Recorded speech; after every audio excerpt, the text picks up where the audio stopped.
O pagkatapos, sumagot yung Solicitor General.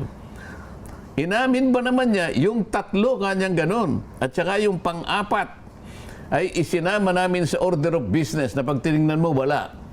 Ang totoong ginawa nila, considering, sabi niya, considering that the fourth impeachment complaint signed by more than 1/3 of the members of the House of Representatives has been transmitted to Congress, the 3 earlier impeachment complaints have become moot and academic, and they were sent to the archives. Alam mo ibig sabihin no? Pinatay po namin. Pinatay nyo. Kaya nilagay sa Sabi archive. ng Korte Suprema, pinatay ninyo. Ibig sabihin, yung pangalawa, hindi na pwede. You violated the 1-year ban rule. Nagpasilo sila sa sarili nilang inamin ng Solicitor General. Ito po kanya, pinakita pa yung pirma dun sa... Opo, yung mga pinirmahan po nila, yes. Yung signature page nung pang-4, ayan po kanya. Ayan po kanya. Ginawang exhibit pa eh. O, di ibig sabihin, kung ako ang Korte Suprema, di malinaw yun. In-endorse mo rito, nag-endorse ka nito. Di kayong 7 kanya na endorser, bago pa dumating sa Senate, kasi pinirman eh. Maliwanag na kayo. 2 beses nag-endorse ng impeachment complaint. Paano kayo mag-endorse ng 2 within 1 year? Hindi pwede. Sayang, Ang alam ko, sa hearing yung sa Senado, dapat ibubulgar itong mga ito, Oo, pero nandyan eh. Kung bago ka lang dito sa NTPH, maaari bang makahingi ng isang like at subscribe? At huwag kalimutan pindutin ang notification bell para ma-notify kapag may ganito tayong upload. Salamat kabayan! Una, the articles of impeachment against VP Sara Duterte is barred by the 1-year rule. Nako. According to Supreme Court spokesperson Attorney Camille Ting. Bagyo talaga. Bagyo. Ito pa, kadugtong. The Senate could not acquire jurisdiction over impeachment proceedings. Nako. Yun pa, mas matindi. Bagyo. Pero kahit na bagyo yan, napursi na natin yan. Bagay, kung sila yung mga suki natin, Sen.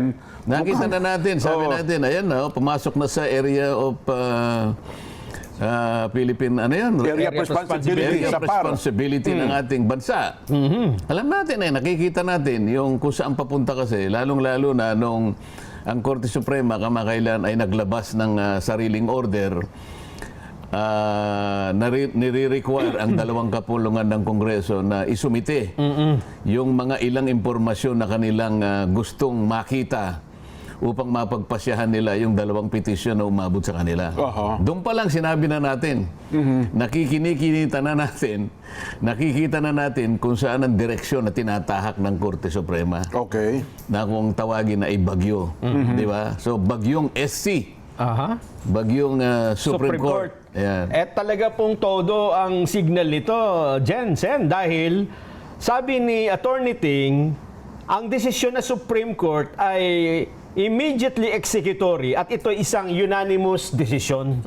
Ano po bang ibig sabihin nun, Sen? Pagka unanimous decision, ang ginawang pagpapasya ng Supreme Court, unbank. Wala ka ng kapag-apag-asa na mag-MR ka man lang. Ganon. Paano ka mag-MR unanimous? Zero pa na. Wala man lang Sino ang papansin sa'yo? Sinong, kahit isang kaluluwa doon sa Supreme Court, ang magbibigay sa'yo ng konting panahon na maaaring pagbigyan ka. Sige nga, basahin ko kung ano yung MR mo. Baka sakaling may makita nga ako riyan. Wala eh.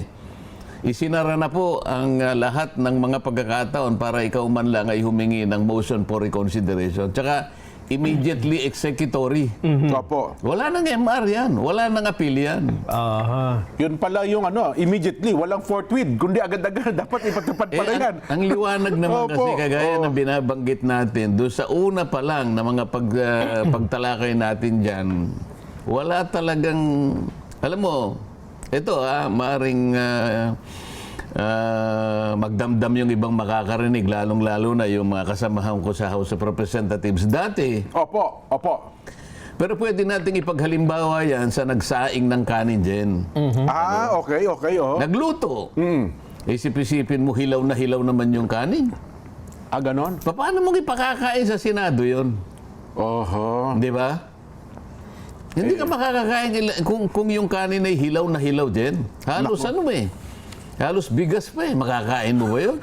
Ang gusto ko kasi pikit mata yung kakainin eh. Hindi. Kaya nga sinabi ko na sa iyo nun. Kung matutuloy, sinasabi ko nga eh. Ang totoo niyan, yung unang 3 impeachment complaints, hindi lang hilaw eh. Panis eh. Bakit ka mo? Ganun ba? Oo. Kala mo yung pinatagal.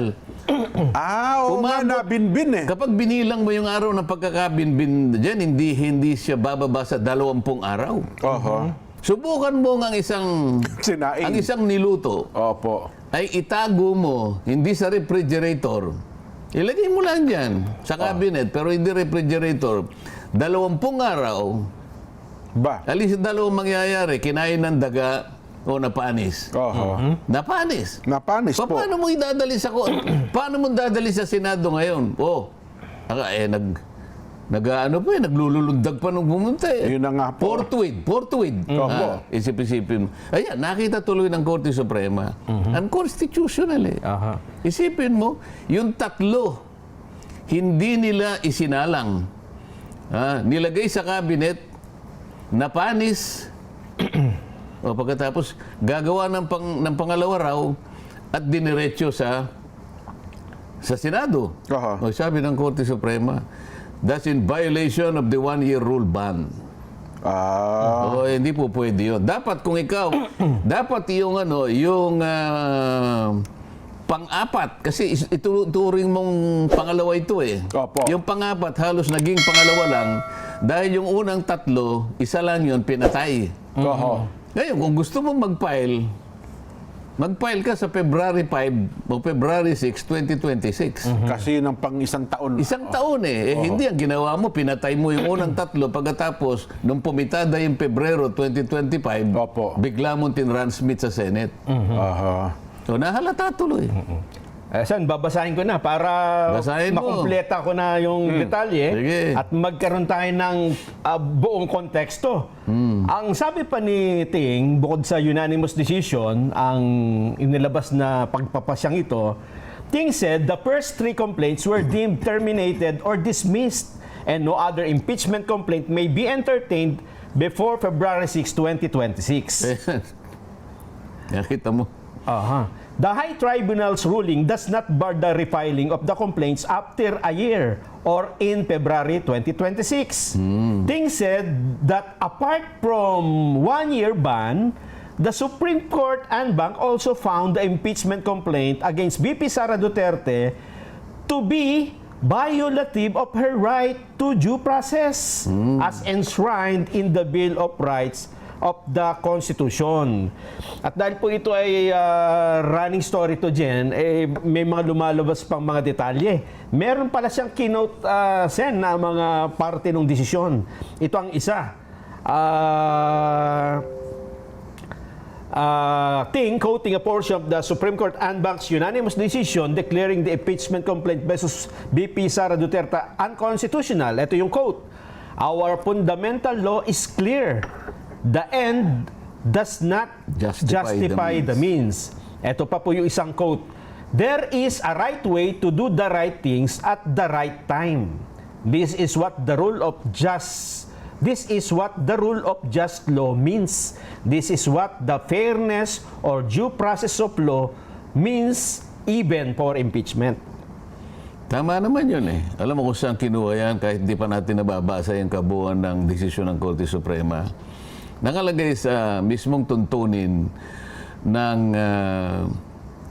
Rules of Procedure in Impeachment Proceedings sa House of Representatives, lahat ng impeachment complaints na ipapile, maging ito ay galing sa pribadong tao o kaya mismo na sa mga miyembro ng House of Representatives o kaya ito'y pinirmahan ng hindi bababa sa 1/3 ng lahat ng miyembro ng House of Representatives, kinakailangan i-refer mo sa Committee on Justice.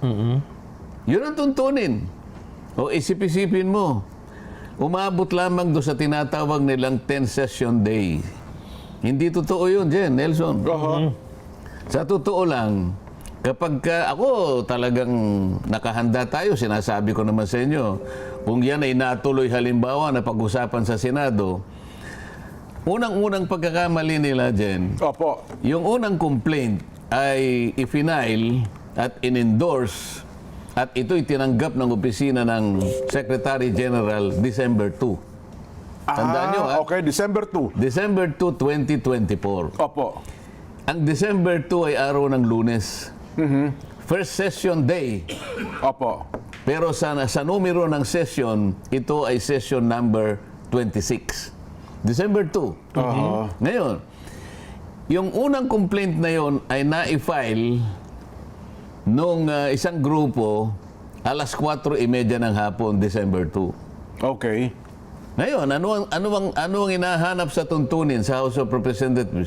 Kapag kayo na itinanggap mo, immediately i-refer mo sa Office of the Speaker. Ayun. Okay. Aha. So, palagay ko walang nangyaring pagre-repair. Kasi kung talagang immediately, wala naman sinasabi ng paraan pagka i-repair mo. Pwede mong i-text si speaker. Pwede mo siyang tawagan. Pwede mo siyang puntahan na personal. Kasi ito bigla na lang dumating. December 2. Tapos 4:30, tinanggap ng opisina. Aha. Nelson, kung ikaw ang Secretary General, babasahin mo lang ba yan, tapos ilalagay mo sa opisina mo o tatawagan mo kaagad ang speaker? Ba, siyempre, dapat tawagan nila ng speaker. Aba, impeachment ito eh. Opo. Ito ay isang paraan para tanggalin mo ang pangalawang pinakamataas na opisyal ng ating bansa. Pagkatapos, nakita mong ganyan, hindi mo man lang tatawagan ng pansin ang speaker, yun ang referral. Ayun. Paalam mo kaagad sa kanya. Yun ang inihingi. Sabi niya, immediately. Bakit wala sa order of business? Sasabihin nila, hindi po namin kaagad nailagay dyan kasi po yung order of business po, ginagawa namin ng maaga. Umaga lang po, umaga pa lang. Ayun. Ginagawa na namin yan kasi po magsisimula po yung session alas 13. Tinanggap ko po yan 4:30. Alas 4:30 ng hapon. Oo. Hindi mo rin mapapangatwiranan yun. Bakit ka mo? Kasi, pangkaraniwan na sa amin, pag may biglang dumating na ganyan na napaka-importanting bagay, at nirepair mo kaagad sa opisina ng speaker. Opo. Sabi ng speaker, sige, isama mo additional reference of business. Ayun. So, pwede naman palang gawin yun. Pwede mo gawin May kababalian naman pala Ang totoo niyan, yung apat na yan, nung i-repair nila doon sa sinasabi nilang 10th session day, Opo. yun ang February 5. Ayun. Wala siya doon sa order of business doon sa araw na yon. Kaya nga sinasabi ko, kung ito'y halimbawa umabot sa Senado, unang tanong ko sa kanila, hawak-hawak ko yung session number 36. Ito yung sinasabi niyong 10th session day. Opo. Kapag napatunayan ninyo na ito'y nakasulat dito, ibig sabihin, in-include nyo. Andyan talaga. Magre-resign ako as Senator of the Republic. Naku, mabigat. Okay? Kasi wala eh. Hawak ko na eh. Opo. Bakit ninyo pinangatwiranan ninyo na pati sa sagot ng Solicitor General eh. Opo. Ha? It was included in the order of business, sabi niya. Ito po yung aming katibayan, Annex A. Halimbawa, Annex A.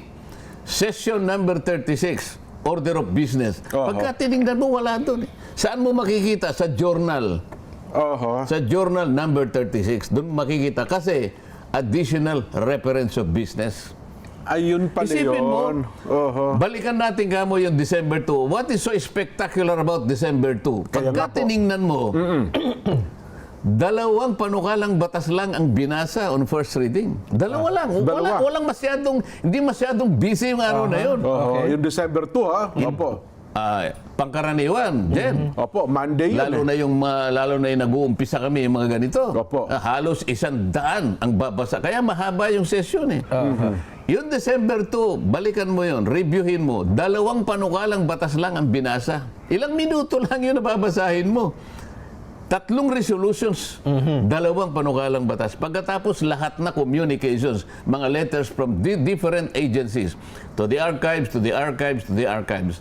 Ibig ko sabihin, kapag ka tiningnan mo yung volume ng business na tatalakayin no December 2, 30 minutes tapos eh. bakit hindi nyo sinama na additional reference of business yung impeachment na tinanggap nyo at 4:30 samantalang yun ay isang napaka-importanting bagay. Doon pa lang. O pagkatapos sumagot yung Solicitor General. Inamin ba naman niya yung 3 kanyang ganon at saka yung pang-4 ay isinama namin sa order of business na pag tinignan mo wala. Ang totoong ginawa nila, considering, sabi niya, considering that the fourth impeachment complaint signed by more than 1/3 of the members of the House of Representatives has been transmitted to Congress, the 3 earlier impeachment complaints have become moot and academic and they were sent to the archives. Alam mo ibig sabihin nun? Pinatay po namin. Pinatay nyo. Kaya nilagay Kaya sa nga sabi archive. ng Korte Suprema, pinatay ninyo, ibig sabihin, yung pangalawa, hindi na pwede. You violated the 1-year ban rule. Ayun. Simple. So yun pala yung binabanggit ng Korte Suprema na nalabag yung 1-year ban rule ng impeachment complaint. Ayun. Kasi kung yun ay nirepair ninyo sa Committee on Justice, may tumuloy na sana eh. Walang tumuloy na proceedings kasi walang ni-repair. Walang ni-repair sa Committee on Justice. Yun ang pinaka-ultimate na destination ng lahat ng impeachment complaints. Umabot lamang dun sa order of business eh. Pagkatapos in archives, nasaan ang pumunta sa Committee on Justice? Wala, kahit isa. Yun pala yun. Wala. Unconstitutional. Bakit? Yung dalawang requirements doon, yung i-include mo sa order of business, nakasulat sa Constitution eh. Pagkatapos, in 3 session days thereafter, sabi niya, kapag lumabas nga sa order of business, i-repair mo naman sa Committee on Justice. Hindi nangyari yun. Yung 4, hindi dumating sa Committee on Justice. Wala sa rules yun eh. Bakit dinala mo sa archives, hindi doon sa Committee on Justice? Kaya pala unanimous yung desisyon ng Supreme Court. Mukhang hindi nahirapan. Mukhang walang pumanig ni isa man. Ni wala pang dissenting opinion. Hindi, pagka unanimous, ibig sabihin Unanimous eh. Talagang ganun pala. Wala. Ganun ka grabe. Bakit sinabi na walang due process din? Kanina, nabanggit niya. Ipaliwanag natin bakit walang due process. Bakit po? Hindi nga dumating sa Committee on Justice, doon mo kasi tatawagin ng Vice President para kahit papano, kung gusto niya mag-appear doon, magpaliwanag, o magbigay ng doon pa lang, sagutin niya. Walang nangyari. Wala rin ho kasing gano'n, no? Ni isang pagdinig ata sa Committee on Justice, wala pong nangyari. Wala eh. Diniretso agad eh. Marami silang itinago doon sa kanilang tuntunin. Kung babasahin nila Section 2 nung kanilang Rules of Procedure in Impeachment Proceedings, Section number 2, Initiation and Mode of filings. Ang halimbawa ganun, initiation of impeachment proceedings. Dalawang bagay lang, ifa-file mo and then referral to the Committee on Justice. Dalawa ang stages yan. I-file mo and then refer to the Committee on Justice. Lahat. Walang exempted doon. Kahit na ito'y galing sa private individual, galing sa member ng Congress, o kaya pinirmahan ng 1/3 o higit pa. Lahat ng ito nakalagay sa Section 2, i-repair mo sa Committee on Justice. Committee on Justice, ayun. Yung fourth complaint, dumating, hindi, tinransmit ka agad. Dinala agad sa Senado yun. Yun ang kanilang pag-aakala na kapag ka 1/3, itatransmit mo. Samantalang kung basahin niya uli doon, ang sinabi lang, pagka 1/3 o higit pa, yung pagtatransmit doon, gayahin mo kanya yung approval ng isang bill. Yun lang naman ang sinasabi, yung kung paano mo itatransmit. Pero walang sinasabi na hindi mo muna i-repair sa Committee on Justice. Ayun pala. Ngayon ko naunawaan, Nelson, dyan. Kaya pala pinagmisa yan. Patay na. Kaya ngayon ko lang na-realize. Hindi ba sinasabi na natin yun eh. Nakita ko na yun eh. Nagmisa sila. Sapagkat ibinaon na nila. Patay eh. Pangganyito. Ito pa yung isang maliwanag. Doon sa pangangatwiran ng Solicitor General, sabi niya, yung po kanyang mga nag-file at nag-endorse ng mga naunang complaints. Halos 7 yun dyan eh. Yung unang complaint, isang nag-endorse. Tama po. Parang Percival, whatever. Opo, yung representante ng ano. Yung pangalawa, 3 eh. Nandun sila Arlene Brosa, sila yung ano, ganyan. Teacher ata yan. Oo, Si, tapos Castro. meron na namang parang 2 na naman yon. Opo, Tapos yung isa si Congressman Bordado. O yan, ng Basta Bicol. 7 lahat yon. Ang sabi nung Solicitor General, yung nag-endorse nung 3 complaints. Naunang 3 complaint, Naunang opo. 3 complaints. Nag-endorse din sila, pumirma din sila. Doon sa pang-apat. pang-apat. Oh. Ang tanong, Oho. so bago nyo tinransmit sa Senate noong February 5, 2025, Opo. itong 7 na nag-endorse nung unang complaint, 3, okay. na nag-endorse din ng pangalawa, ibig sabihin, 2 complaints ang in-endorse. Tama o hindi? Hindi tama po. Technically, Oo, dalawa hindi talaga yun. violation talaga. Dahil isa lang talaga eh. Ang dapat. Isa lang talaga isang ano. So, nagpasilo sila sa sarili nilang ano eh. Inamin ng Solicitor General. Ito po kanya, pinakita pa yung ano eh, yung pirma dun sa Opo, yung mga pinirmahan po nila, yes. yung signature page nung pang-apat. Oho. Ayan po kanya. Ayan po kanya. Ginawang exhibit pa eh. Oho. O, di ibig sabihin, kung ako ang Korte Suprema, di malinaw yun.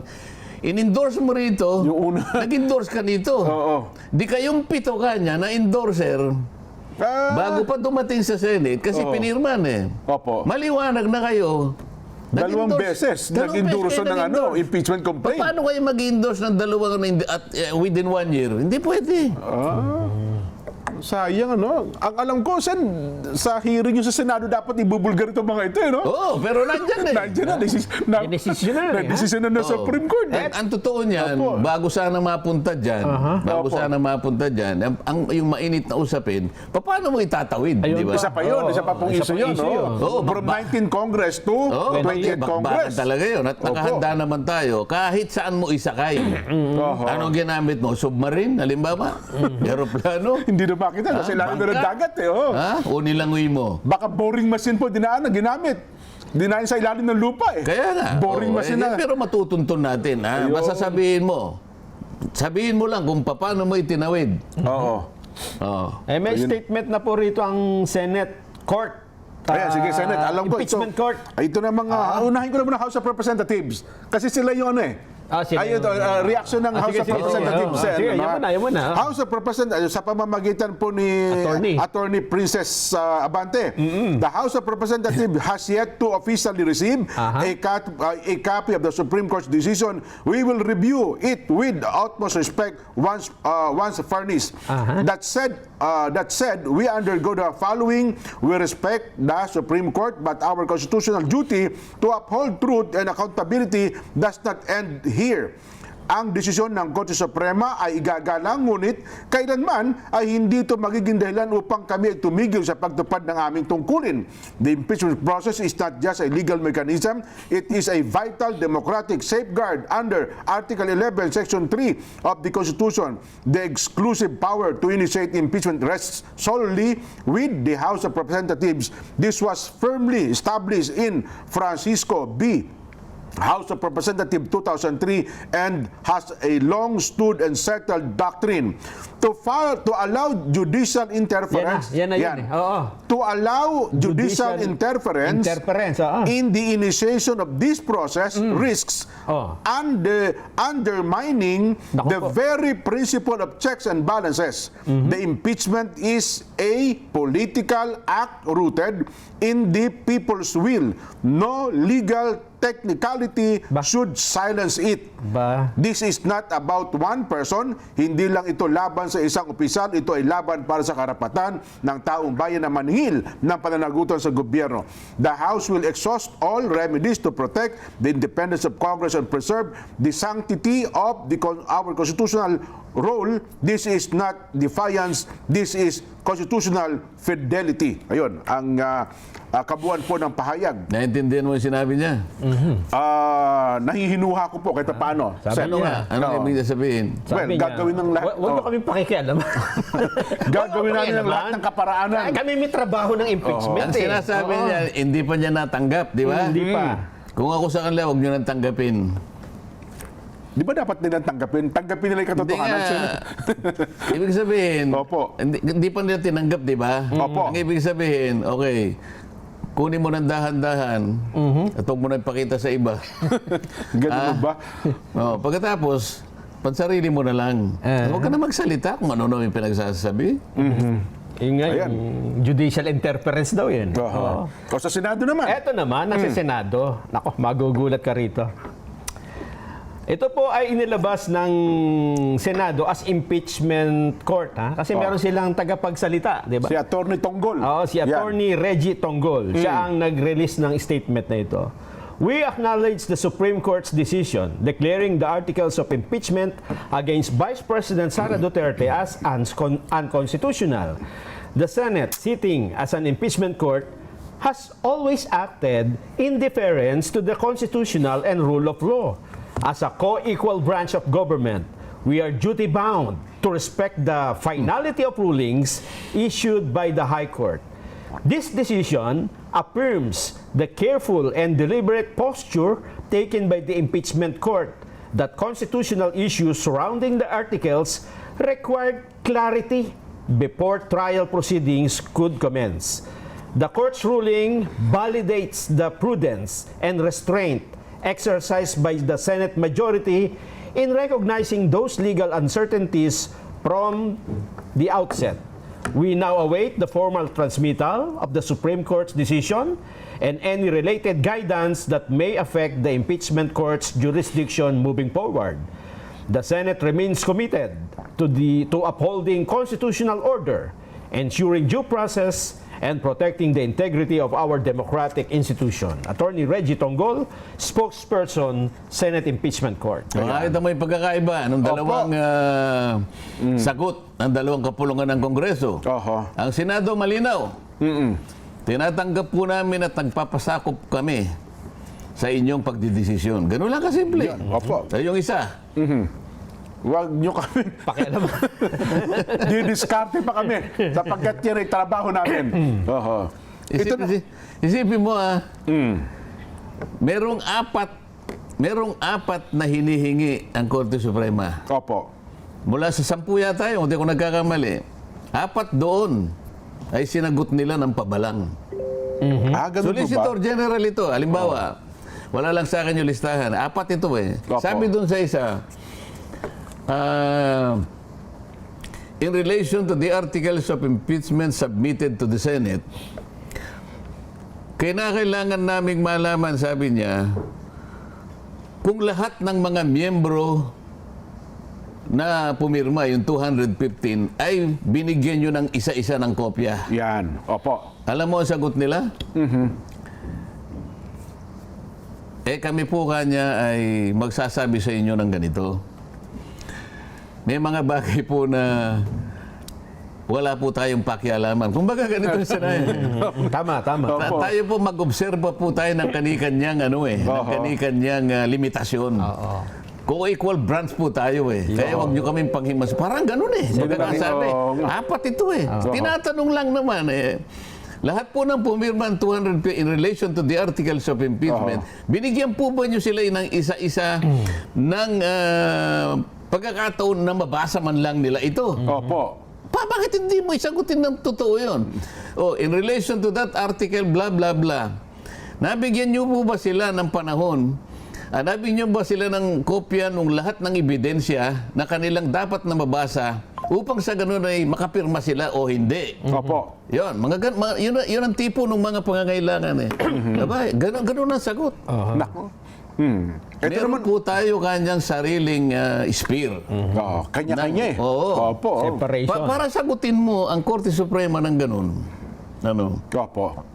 Saman tinatalong lang naman niya Tapos sabi niya, in the case of blah, blah, blah. Sabi niya. Pero nakalimutan niya na, pa niya, ginawa pa niyang bold Opo.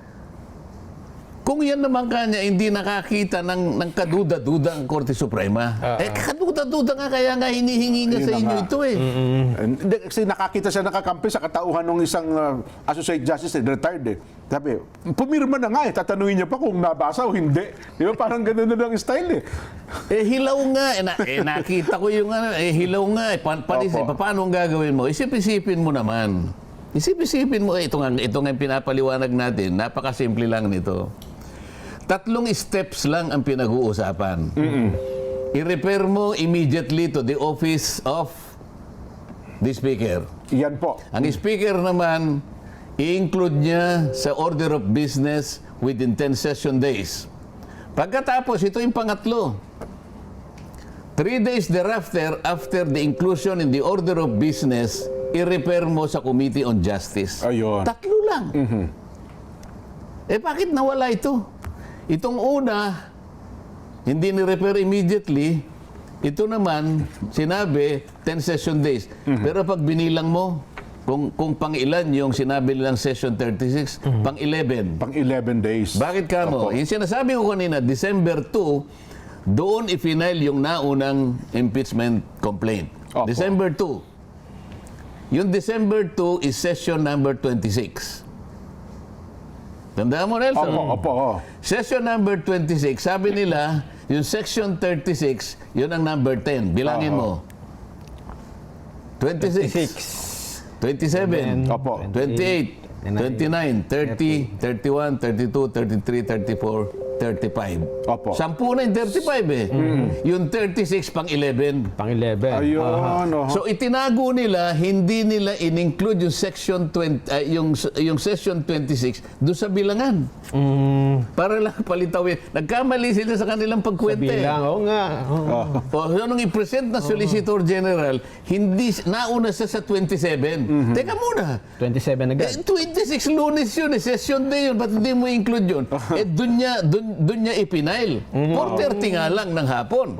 Pero malinaw, na-file niya sa araw na yun. Ba't hindi mo sinama yun? Yun. So bilangin mo from 26 up to 36, 11 yun. Ayun. So 11 days lumilitaw. Technically, 11 days. Technically, malinaw.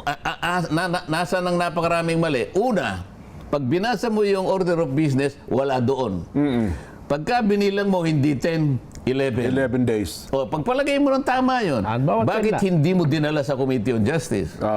Bakit dinala mo sa archives? Pinatay nila.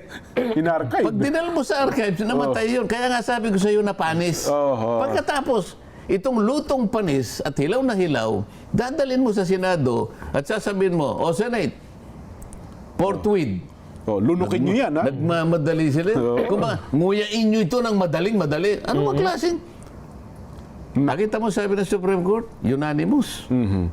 Ito po naman ang statement ni BP Inday Sara. Official statement of the defense team of Vice President Sara Duterte. We welcome the Supreme Court's ruling declaring the articles of impeachment against BP Vice President Sara Z. Duterte unconstitutional for violating the one-year bar article under Article 9, Section 3.5 of the 1987 Constitution. The decision of the Honorable Courts affirms that we had maintained from outset that the fourth impeachment complaint is unconstitutionally infirm. This unanimous decision has once again upheld the rule of law and reinforced the constitutional limits against abuse of the impeachment process. We remain prepared to address the allegations at the proper time and before the appropriate forum. Yan po naman ang official statement ng defense team ni BP Inday Sara. Sen. Ewan ko, At kung nakita ng Supreme Court to yung verification, isa pang problema yan. Ganun po. Kapag binasa mo yung impeachment complaint na ginawa nila, 32 pages yan, Jen. Yung last page, 32 pages, nakalagay, subscribe and verified before me. Sabi, ang nagsasalita si Secretary General Reginald Velasco. Subscribe and verified before me. Ganyan, ha? Na itong mga signatories are known to me and they're all members of the House of Representatives. Okay. And all of them signed this impeachment complaint consisting of 32 pages. Hindi verification yun. Hindi ba kung Sa mga abogado, tawag doon jurat. Jurat po ang tao. Ano yung jurat? Yung pinapanindigan mo, nakilala mo yung mga taong pumirma. Ayun. At pinirmahan na nito. Oho. At ilan ang bilang ng pahina ng pinirmahan. Yun ang jurat. Ay, jurat po ang Para tawag kung doon. gumawa ka ng affidavit na di mo nakalagay doon, subscribe and sworn to before Yes, me, tama po. Subarjaga, exhibiting to me his ID number, blah, blah, blah. David, Jurat. Ano ba dapat? Abay, na kailangan verification verified complaint yun Ito na naman nasa section, nasa section 14, hindi ako nagkakamali, ng House Impeachment Rules. Yung mismong verification, kukopyahin mo na lang. Akalain mong nakalimutan. Nakaligtas. Nakalagay ito, Grabe ito pala. yung verification Opo. Pagkaraniwang ganito yung kanyang termino. We cause the preparation of this complaint. All of them, 215. Oho. We cause the preparation of this complaint, and we attest to the truthfulness of all the allegations based on our personal knowledge, Yun. including our appreciation of the documents appended hereto. Ayun. Yun ang verification. Naglagay pa nga ng isang section dun sa na kapag sinabi mong hindi personal knowledge nakalagay doon kapag yung apayan sabi niya gano'n, I attest to the veracity of the allegations based on my personal belief. Mali yun, hindi tatanggapin. It is as if, sabi niya, it is a mere scrap of paper. Ganun pala. Basura Kung pala yun. yung naglagay ka na nga ng personal belief, hindi pa tatanggapin Lalo na yung wala. di lalo na yung wala, hindi mo kinopya. Nako. Isa pang yun, isa pang, baka hindi napansin ako, pero palagi ko nakita rin. Oho. Page 32, tingnan mo. Oho. Hindi yun ang verification na hinihingi ng rules ng impeachment. Isip-isipin mo, letra por letra nilagay na nga para sa kanilang guide Kokopyahin mo na lang kung bakit hindi pa nila kinopya. Nako. Talaga naman. O kaya tinatanong ng Korte Suprema, sino ba ang opisina ang nag-prepare nito? Ayaw din nilang Ay, din sabihin. Isa yun doon sa mga ayaw nilang sagutin. Hindi po ninyo kaya. Hindi po namin pwedeng yung sarili namin. Kanya-kanya po tayo Kaya teritoryo. trabaho. Hindi nyo na pakilaman. Huwag nyo na pakilaman sino gumawa niyan. Basta kami. Yun ang isa sa ayaw nilang tanggapin. Ayun. Isipin mo, 4 doon sa 10 nangatwiran sila, may kanya-kanya po tayong sariling teritoryo. Wala tayong pakialamanan. Oo, sinabi nila, hindi po kayo pwedeng maging crotch sa sarili namin. We are co-equal branch of government. Pero bakit na pala doon sa desisyon na ito, parang walang tinawag na oral arguments? Hindi ba kailangan magkaroon ng oral arguments sa isang usaping ito? Malinaw na nakita niya Kaya nga humingi siya ng 10 impormasyon. Sabi ko nga yung una pa lang, yung Opo. A, letter A. What is the status of the 3 initial complaints? Sabi ko, ito na matindi. Diyan pa lang. Doon pa lang, magkakaalaman na tayo. Nakalimutan niyo ba yung sinabi ko? Tama. Doon pa lang. Nakita niya, pinatay niyo. Patay. Kung patay yun, yung pangalawa, hindi rin pwede. Hindi lalo yung pang-apat, lalo hindi pwede. Ay, nakasaglit lang po.